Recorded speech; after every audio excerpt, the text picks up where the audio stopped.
Good morning, good evening, good afternoon. I got a word for you. I want to talk about relationships.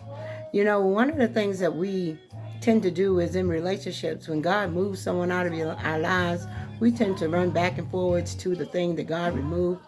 Well, let me tell you something. If you continue to move or run back to what God has removed, you're going to make God have to do something that God didn't intend to do. He will remove them permanently so that you will not have to worry about it. When God ordains a relationship works. You may go through some trials, but God will be in the midst of your trials. He will be in the midst of your relationship because God is about relationship. The one thing that we have to do is first build a relationship with God. And when we build a relationship with God, we can build relationships with other people. Not only even our spouse, but when we wait on our spouse, God is going to give us the perfect spouse that fit us completely. That the person that God gives us is what we need and what we want. Sometimes we don't know what we want, but God knows what we need. And when God gives you something you need, you're going to want what you need. So when you are in a relationship, make sure that God is in it first.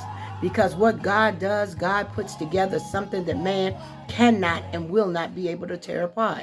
But when we go and keep running back to something that God shows us that is no good for us and that it only does is cause destruction and ruin in our lives, you're going to force God to do something that God never intended to do. Don't make God remove somebody from your life permanently. Do what you know that God has asked you to do. Let him go. Let God bring in what God has for you. And when you let God bring in what he has for you, God ain't going to do nothing to bring in the best. God considers you his best. He will give you his best. Let God do it. Because your relationship with him is the most important and perfect thing that you're going to ever do.